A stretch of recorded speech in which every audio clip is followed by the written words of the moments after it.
and it usually does a thumbnail. Okay, so this is the tree that we are going to paint. Now you have prepared your drawing based on the instructions I provided last week. And one thing I want to say is the height of your tree trunk compared to the height of the foliage should be a lot, the tree trunk should be a lot shorter than, the overall height of your foliage. So if, the bottom of the foliage, like if this is in the middle of the paper, that's pretty good. If it's higher than the paper, then now's the time to adjust it and just lower it. If you have another piece of foliage down here like I do, that's even like maybe 1/3 or 1/4 up, that's even better. Because the more you have foliage, then the more you'll have a chance to have fun with painting the foliage. And this is where the focus is going to be. Of course, we'll also have fun with the tree trunk. So that's one thing that I want to do. Any of you want to maybe show me your drawing and see?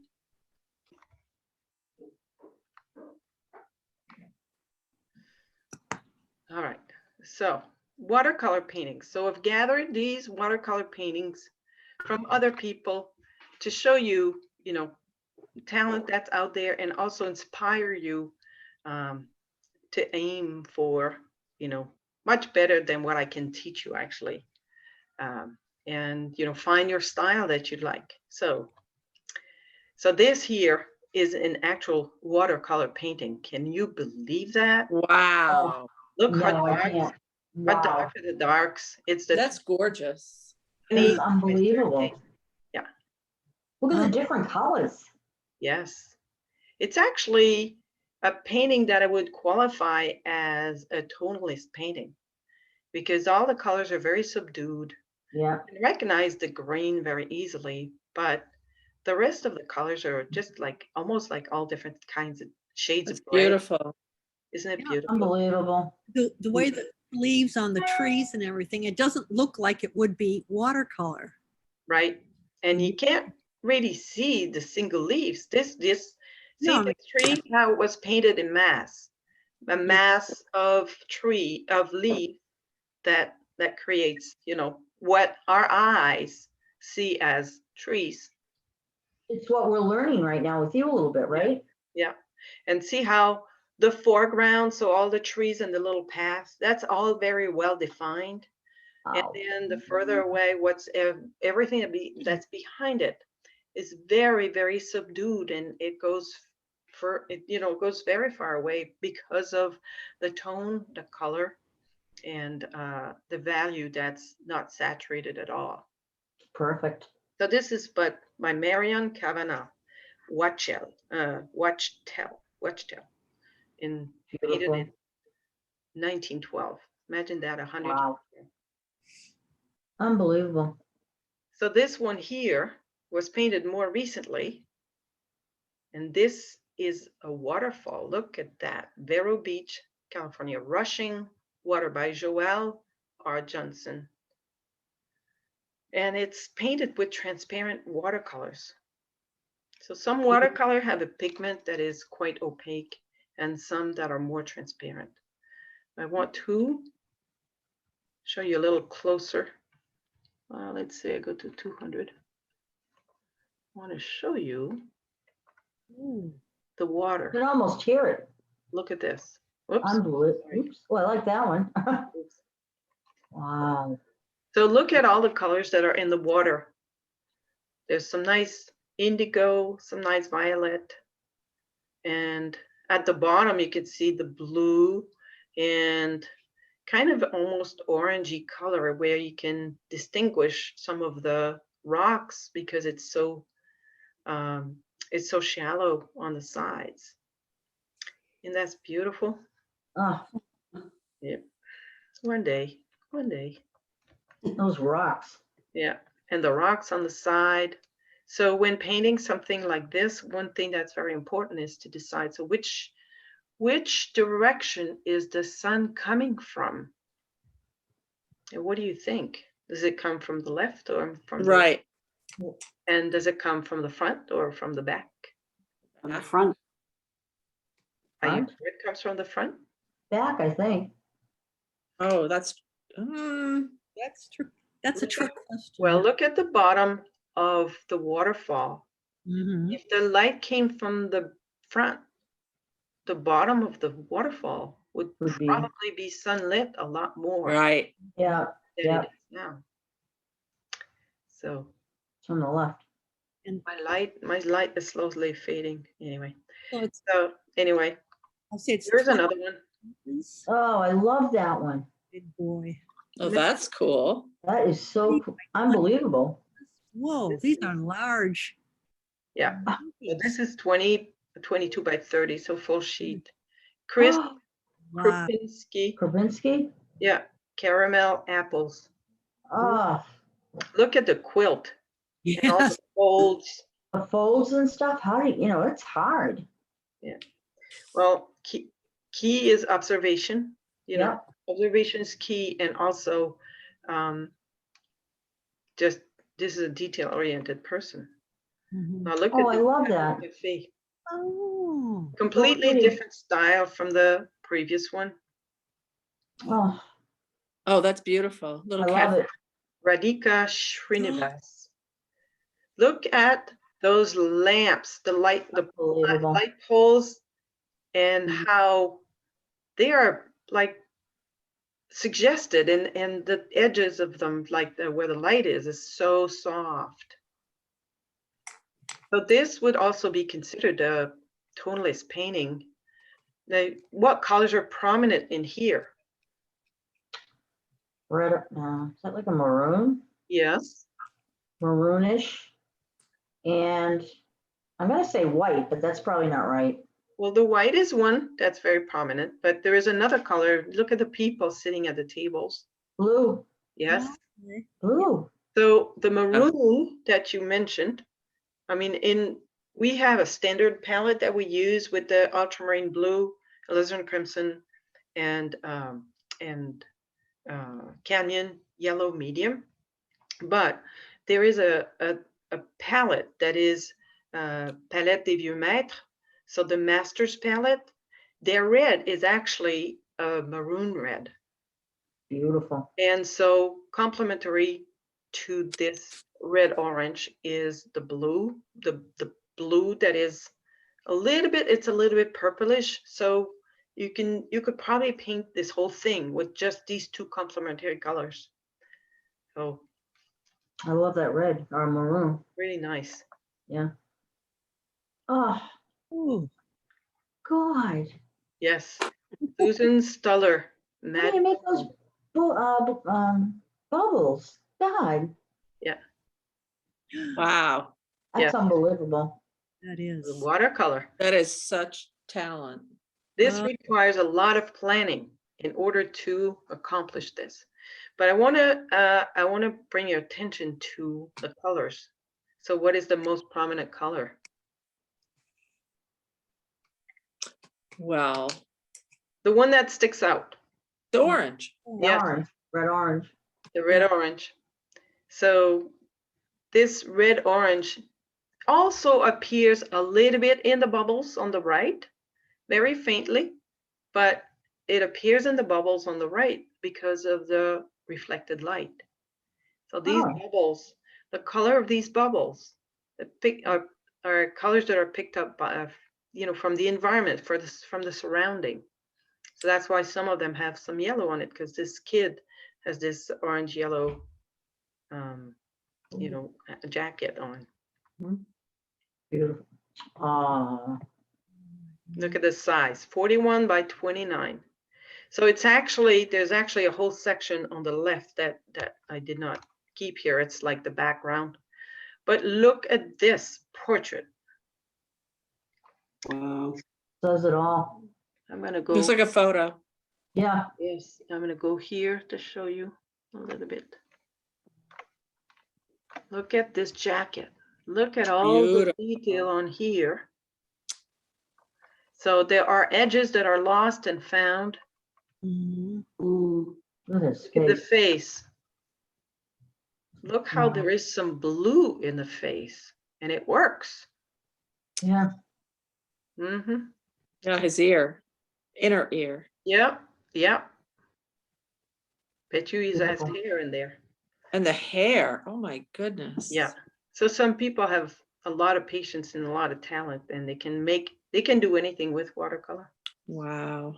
that's amazing. 41 by 29, and I'm having a problem with 9 by 12. Oh my God, really? Oh, Oh. oh. So artists who do portraits usually have put in, aside all of the colors that are not non-staining, so they can completely lift them if they need to. They will paint the whole portrait with only those colors. And this way, whenever they need to lift, they can. So for example, they wouldn't use cobalt blue, because cobalt blue is staining color, or alizarin crimson. And you can look on the tubes and it says if they're staining or not, but usually these artists, they have made their own decisions and own experience, and that's how they know which colors they can use to do portraits. I love that. This is called M&P First Pandemic Bear. This is a watercolor, and it was on the cover of Fine Art Connoisseur magazine. Wow. So Scott Ponemone is the one, or Ponemoni is the one who painted this, 33 by 18, and it's actually a little longer than this, but on the top of the magazine. Wow. It was cropped. Look at that. Look at the Look detail. at this sweater Amazing. and the jacket, Jacket. Mm. and look at Wow. Wow. and the And mask, the all the mask. folds in the masks, and the ribbon to hold the mask. Unbelievable. So we can dream, right? Yep. Well, you're already dreaming.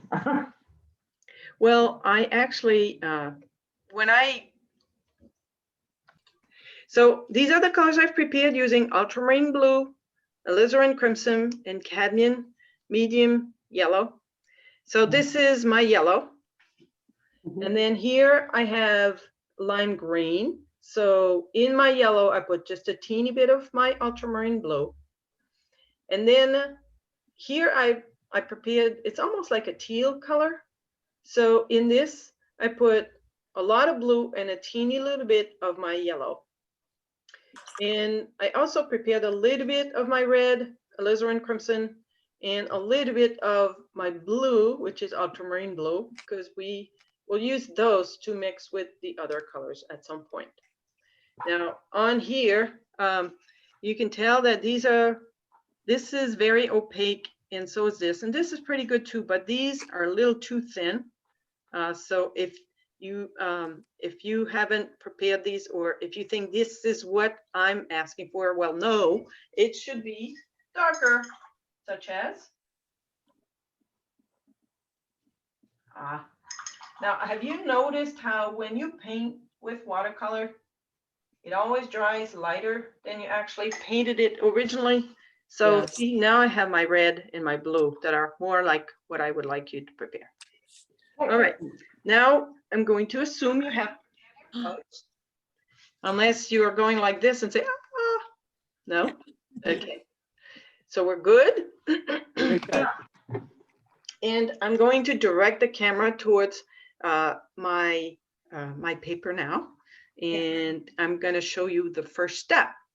So Claire? remember last week we practiced dry brush. Well, now's the chance to do this.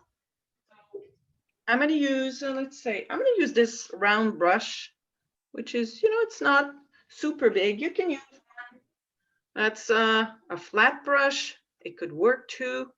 If you like to use big brushes, you could also use a big one like this. It's up to you. Or this, whichever you have.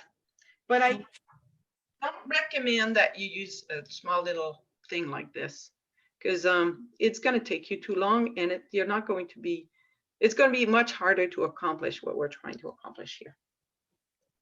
I was going to use this. If you have a round one that's a little bit bigger, maybe I'll use this one here. This is a filbert. So what we're going to do, and I explain it first, is I'm going to wet the paper only the middle part of the foliage. I'm not going to wet the whole section. I'm going to wet in the middle. Once it's wet, then I'm going to dip my brush into the yellow. And, you know, or you can use either the yellow or the lime green. And in this case, I think I used a very yellowish lime green. And you start by mixing, and don't start just yet because No, you have to do this whole section in one go. So that's why I'm taking the time to explain it right now. And then I will demonstrate it, and then you'll have a chance to do it. So first, wetting this section in the middle.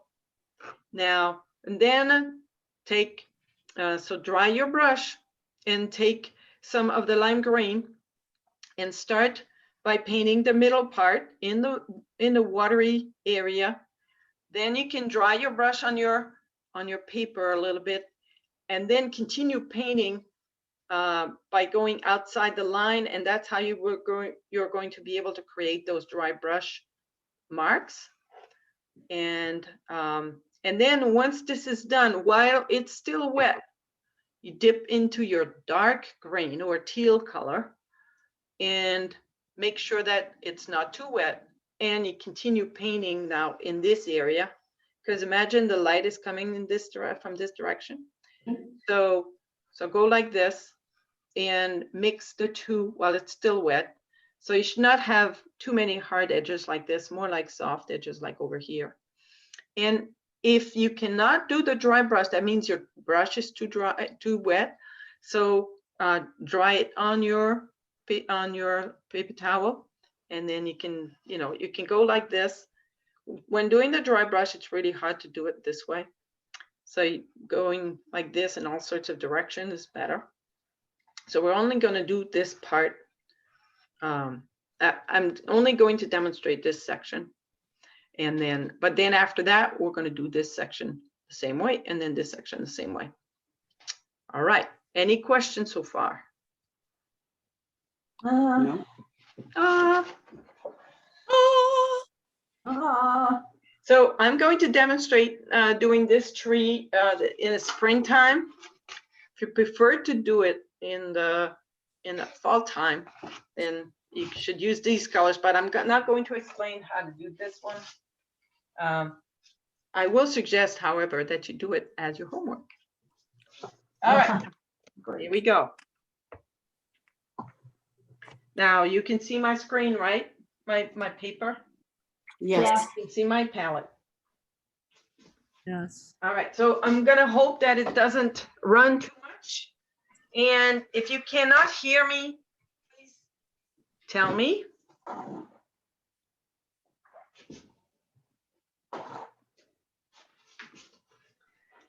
All right, here we go. So first step is I'm wetting the middle part of this. My water is a little dirty, but that's okay. So because my paper is so inclined, I'm going to try and make sure that it doesn't run too much. So I'm just going to pick up a little bit of my water down here. Now that my paper is wet, I'm drying my brush on my paper towel.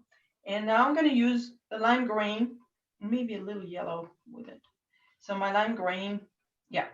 So I'm going to use my lime green, which I put quite a bit of it on my brush.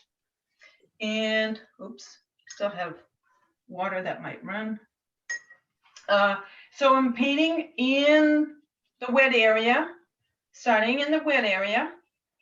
And as I'm painting, I'm feeling my brush drying slowly. And so therefore, I'm going to dry it a little bit more on my paper. And I'm going to go outside the line and create the foliage. See how the brush is used in all sorts of different ways to create the Yeah. nice, interesting foliage. Like this.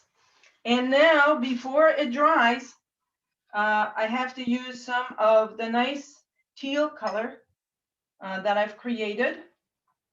Too yellow, too wet.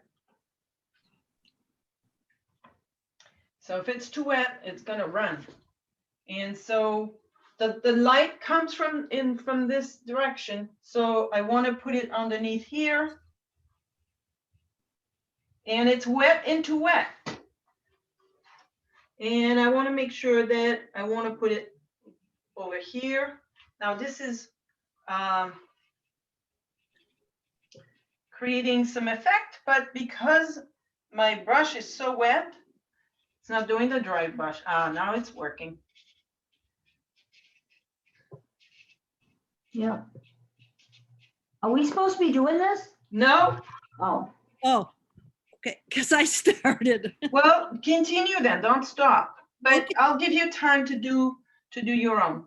So now I'm Okay. using a little bit more of the lime green to kind of mix them up in the middle, but it's not working. So what if I go like this? I think once you have done it, then you should leave it. come on now, look at that. There. So now this is my top foliage that's done. I'm going to show it to the camera a little closer. Oh, nice. And as it dries, it will create some other effects. See how it didn't stay within the line? And this whole, the sun comes this direction, so this whole section is completely lit up, whereas this bottom part is not lit up. Now, as I'm looking at it on the camera, this could be even darker. So if I wanted to make this even darker while it's still wet, I could,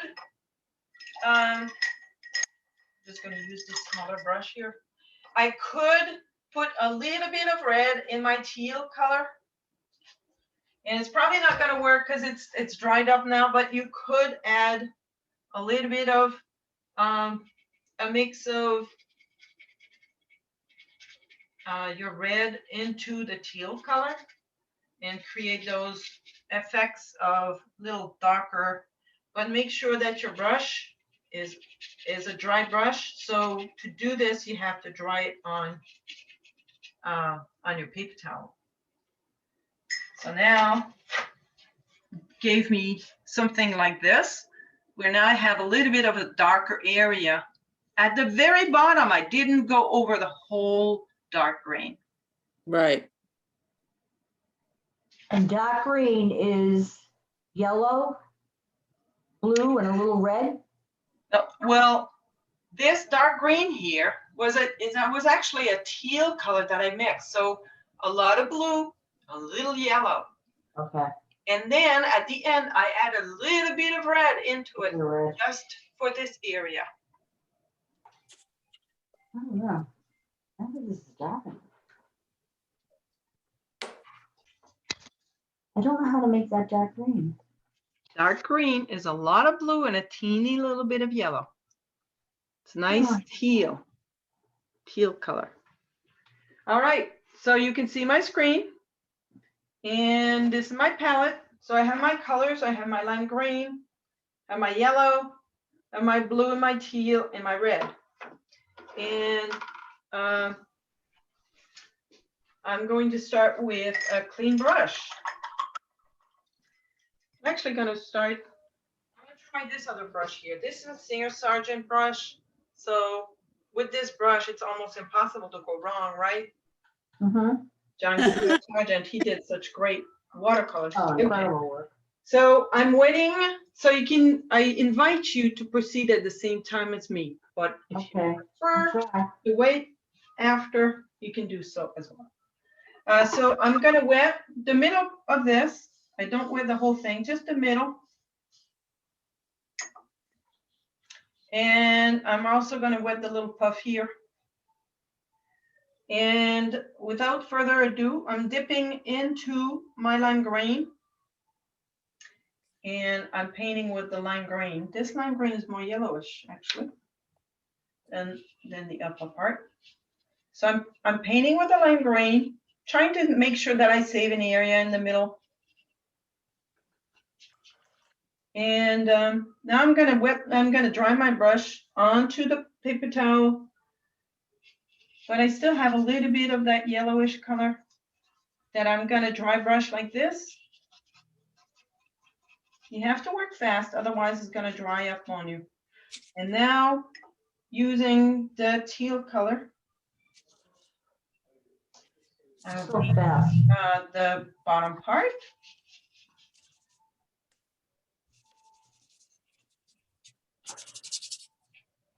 And now it's not mixing so much, but I'm trying to breathe. Maybe here I want some more of this teal, this lime green. And now I'm going to dry my brush, get a little bit more of this dark green, and I'm drying it so that I can do the dry brush that I needed. Ooh, nice. I like this effect. But you know what? I forgot this. Now, one thing that could also be nice is if the foliage are actually connecting.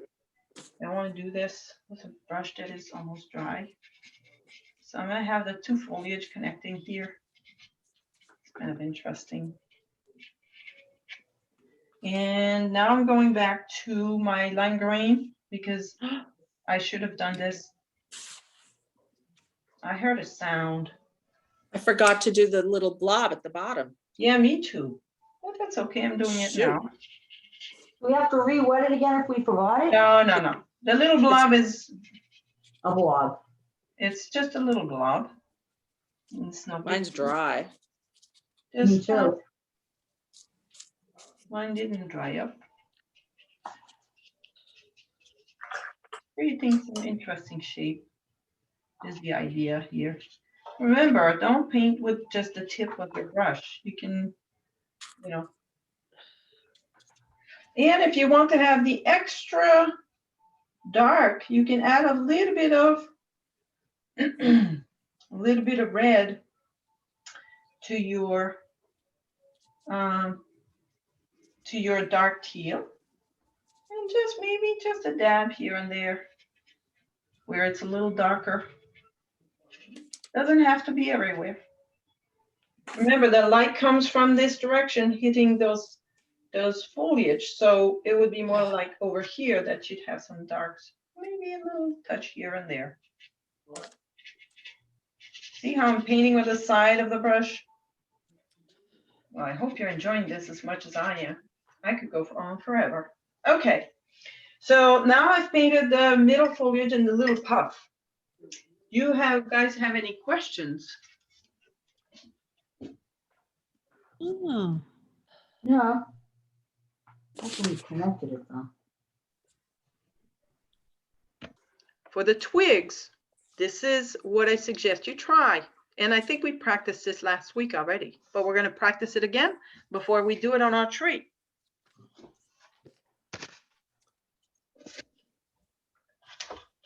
So this is the back of my scrap paper. You can, and on my palette, I'm just going to practice it with my red because I have a lot of it here. So I wet my red and I put it on a surface that is flat. You have to have sufficient pigment, not too watery. So I'm just going to put a lot of pigment here. My red is pretty pigmenty. So I have this area here of red. And what I'm gonna do is I'm gonna dip my little cardboard into it and put it on the paper. So I'm gonna go like this.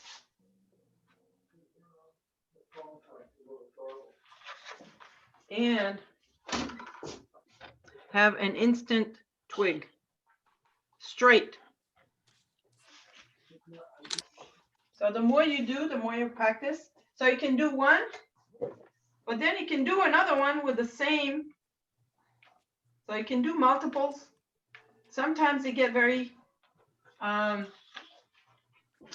if you look at them, so I dipped it only once and it gave me all these nice little twigs. Some are lighter, some are darker. And the more you practice, the better you get at it. So you don't have to wet your cardboard. Just dip it into the paint and then you just put it on. So of course, the length of the cardboard is what determines the length of your twig. And you could also, if you want to get very creative, you could hold it like this, and then you could have a curved twig. So you could hold it like this and do a curved twig. Cool. So see, for example, these twigs are curved. And of course you can have shorter ones, longer ones. And these are pretty thin. If you have a fatter kind of paper, then you could have them fatter. If you have a thinner kind of paper, you could have them even thinner. So I'll give you a minute or two to practice a little bit more, and then we're going to move on to painting the tree trunk and the twigs.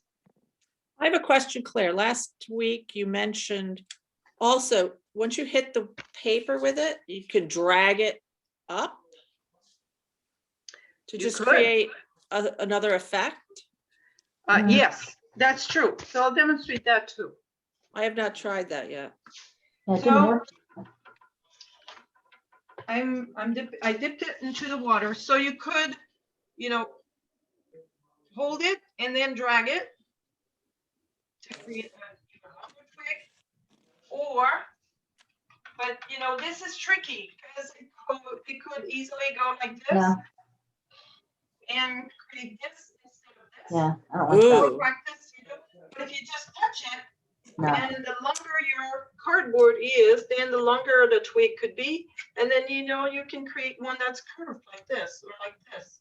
It's kind of cool. But the other thing that you could do, and that's for a different kind of effect, is have a little cardboard like this. And let's say you're painting a roof. So you could put it like this on the roof. Can't hear you. Now you have a beautiful roof that's kind of square. It's kind of cool. Was that what you were asking about? Yes. Janet? Uh-huh. But we're not doing a roof right now, so. The colors that we are going to use is, because a tree trunk is usually a brown color, and we want to stay harmonious with the colors we have been using. So you're going to start with your green, not the lime green, more like a regular kind of green, like maybe a green like this. And in this green, you're going to add a little bit of the alizarin crimson, and it's gonna create some kind of a nice brown color, and that's what we're going to use to paint the tree trunk with. So before we start wetting the tree trunk, now's the time to prepare this color. You won't need a whole lot of it. So the first step is I'm gonna wet the tree trunk, and to do this I'm gonna use a round brush that's kind of like a medium size. You could use a smaller brush. You could also use I could also use the filbert like this. But I'm gonna wet it. I'm gonna wet the tree trunk with my water, not too much water. And starting here. And I'm just wetting this. Oops, oops, oops. It's gonna run. No. I don't want it to run. So I'm wetting my tree trunk. Stay within the line.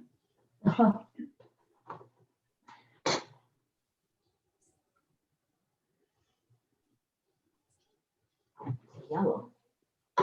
Okay, so I'm wetting without re-dipping my brush into the water. I'm wetting all of these. And once it's all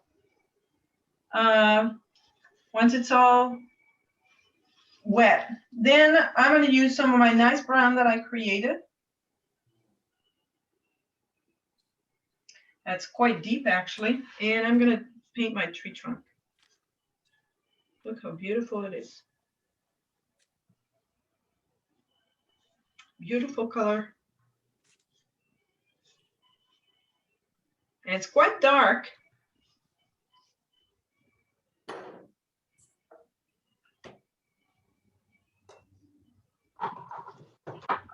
Hope you can see this.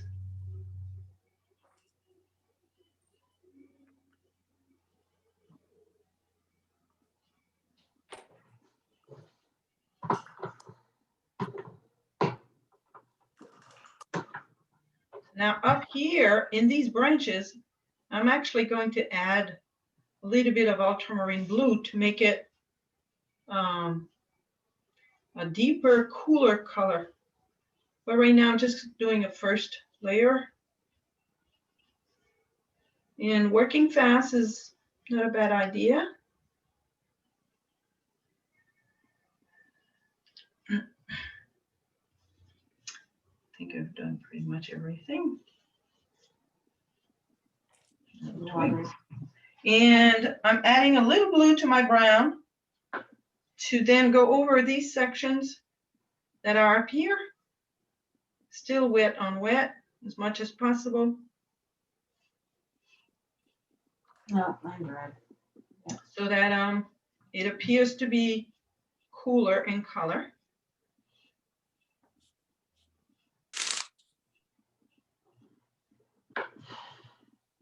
Because it's in the shadow of the foliage.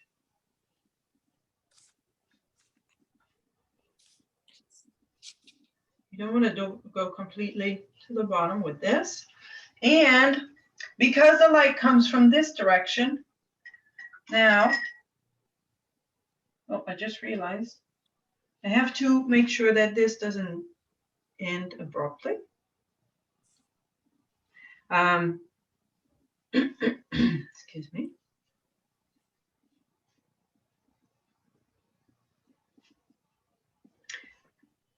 And that it goes all the way to the foliage. And drying my brush, you can just pinch it like this in your paper towel a couple of times. Now I'm going to lift this color here on this side to show how, actually, you know what? I said the light came from this side. So I just did a boo-boo there. Sorry. Don't do that. Don't do what I do. Do what I say. So I'm just going with a little bit of the darker tone here because it's actually, this section's in the shade.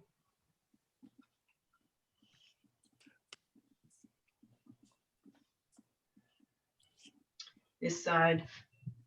And now it's completely dry, so it's a little harder to do this effect. But I want to dry my brush and lift what's here so that it's like the sun is hitting this side. Give me a little sideway. And with this, I can dry it like this. Now I'm getting this nice effect of the sun. And this edge is a little sharp. but maybe I don't have a chance. There. So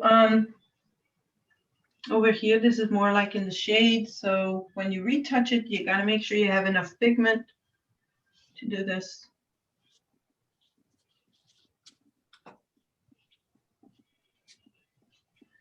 All right. And I'm going to show you a little closer And then so you can see. So this is my tree. So you can tell here at the bottom, it's a little in the sun. The sun is hitting sideways like this. Then this is completely in the shade on the other side. And these branches, they have a lot of blue in them. I put blue into my brown to make it even darker because the foliage is casting a shadow on those. So at this time, I only painted this section. I didn't do any other section of the branches. So to paint the grass, we're going to start with something. So to paint the grass, we're going to stay with the same color scheme. So what I'm going to do is starting with some of my teal color. I'm going to add some red and some yellow to make it lighter. So the color that I'm going to go for, but we can paint some of the grass, like very I watery. can't hear you, Claire. Oh, you can't hear me? No,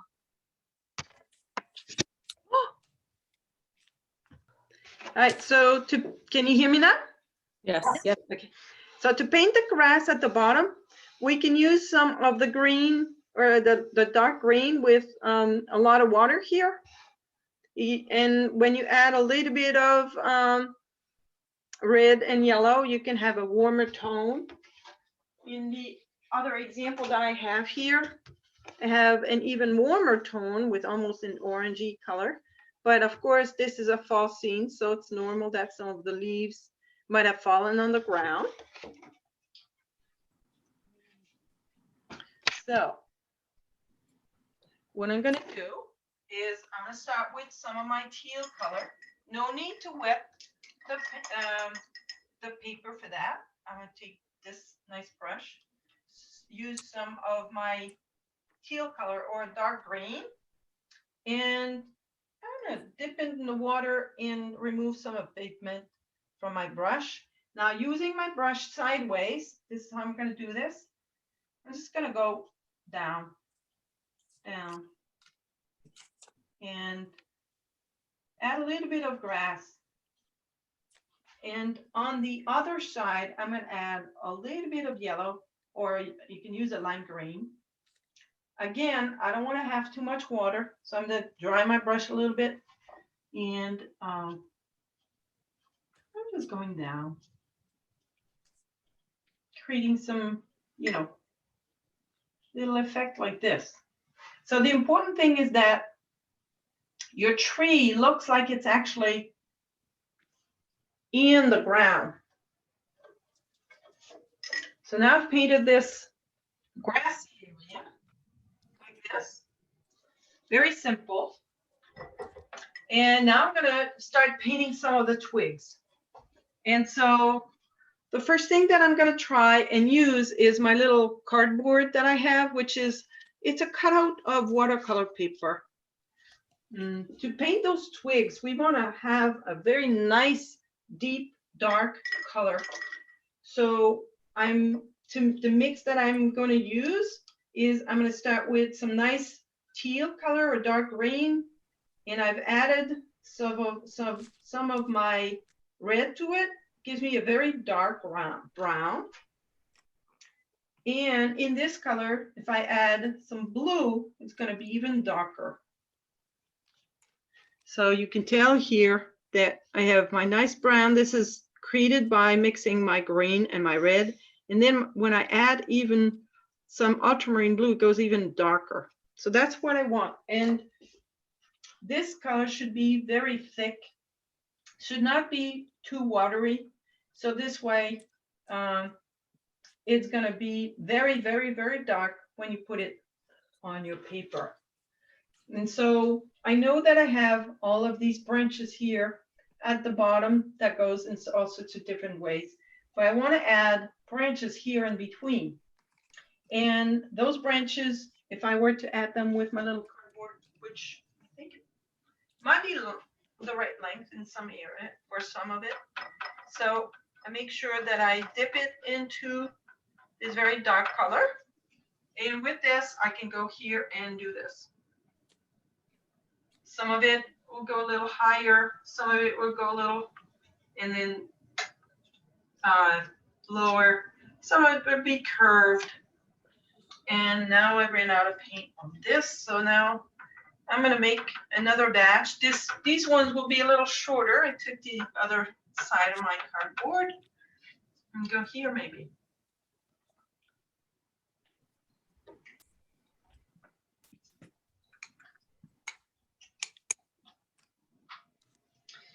And you got to make sure that you have enough paint to paint this. And you can make it curved from time to time. Now, the other way that you can do this is you can use your brush if you feel comfortable, like Gretchen maybe, and very thinly you can create those nice, twigs like this.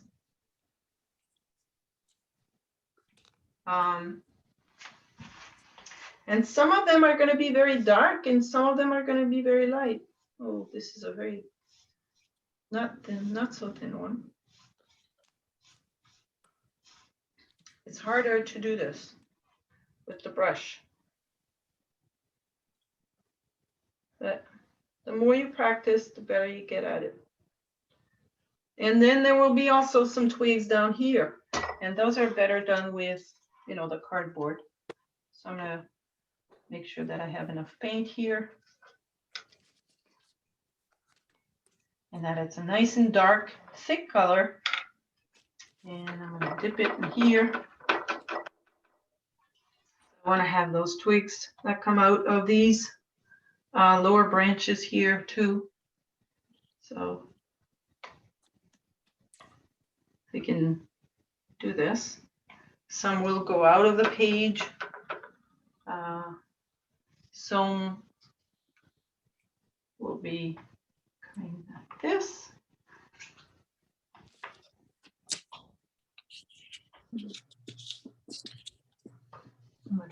So you have to, have some fun with these twigs. Nice. So now this is what I get. Wow, very nice. Ooh, And not quite done yet, but at this time, I'm going to share my screen. And put on display one of the examples.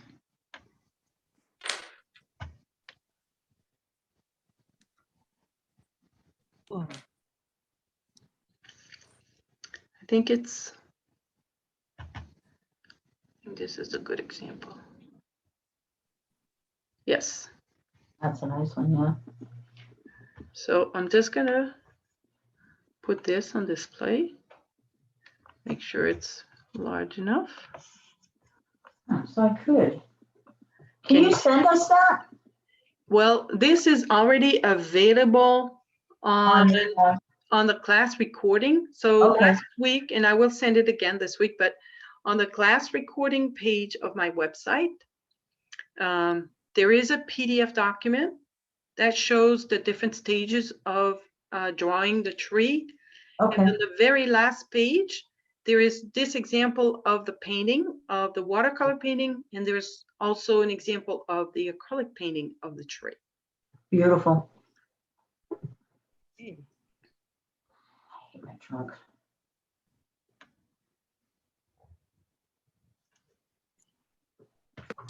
So if you go on class recording, see where it says right here, acrylic and watercolor tree drawing.